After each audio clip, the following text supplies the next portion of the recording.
Gayton McKenzie, the Minister of Central Karoo, has retaliated against Julius Malema, the president of the Economic Freedom Fighters, EFF, for calling him a jailbird in a recent statement. Please kindly subscribe to our channel, turn on the notification bell so as to get all our updates. Never one to back down from his history as a convicted felon, McKenzie launched a scathing reply on Malema on social media, accusing the head of the EFF of political grandstanding and hypocrisy. Malema made the comment during a heated speech in which he attacked McKenzie's political career, as well as his selection to serve as the Central Karoo District Mayor. Malema called McKenzie a jailbird, implying that because of his criminal past, he was unqualified to hold public office. McKenzie did not take the remark well. He was a robber who had done time in prison before turning his life around and becoming a politician and businessman. McKenzie shot back, denouncing Malema as a hypocrite who throws stones from a glass house.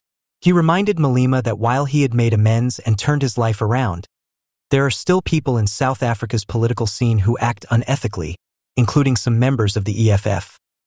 McKenzie posted on social media, saying, "I have been transparent about my past, and I have worked tirelessly to reform my life and help others do the same.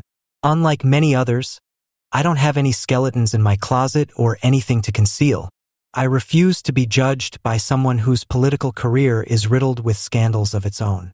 McKenzie also charged Malema of diverting attention away from the inadequacies of his own party and failing to provide workable answers to the socioeconomic problems facing South Africa. He cited a number of community improvement programs and efforts targeted at lowering unemployment and crime in the region to make the case that his record as the mayor of the Central Karoo District spoke for itself. The verbal altercation between McKenzie and Malema brings to light the political rivalry and continuing tensions between the EFF and the Patriotic Alliance, as both parties compete for support and influence in the run-up to the 2024 national elections. It is evident from the debate that McKenzie and Malema are both willing to confront one another in public in order to make their political points.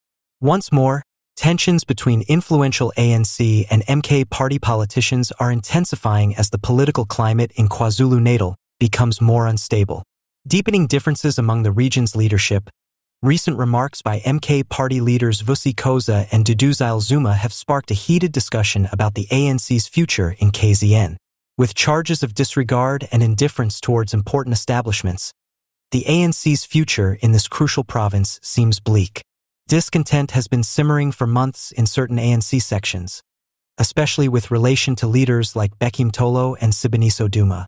Concerns over the party's management of important political coalitions and disdain for cultural and traditional institutions, which have significant sway in KwaZulu Natal, have been voiced by many inside the party's larger movement. A prominent member of the MK Party named Vusi Khoza has spoken out particularly on these topics. Khoza recently lost his cool, accusing Mtolo and Duma of irresponsible leadership and disrespect for the most important institutions in the province, including the Shem Church, the Zulu royal family, and former President Jacobzuma. For several individuals, these institutions serve as both cultural icons and essential components of the province's governmental structure. Khoza contends that their estrangement may have severe effects on the ANC's ability to maintain its supremacy in KZN. Former President Zuma's daughter Jacobzuma, who is also a vocal person, didn't take long to react to the worsening circumstances. According to her remarks, the MK Party gains strength the more the ANC's present leadership shows disdain for these establishments and for people like her father. She believes that this change portends a more significant realignment of political power in KZN and may pose a challenge to the ANC's long-standing dominance in the area. There's a growing feeling behind the scenes that this division between the ANC and the MK Party might only widen, with far-reaching implications for the political future of the province. Khoza and Jacobzuma are using their power to undermine the ANC's present leadership as they continue to mobilize their followers and further establish themselves as protectors of KZN's political and cultural legacy. This battle is really about more than a disagreement over political tactics or people. It speaks to the core values that many people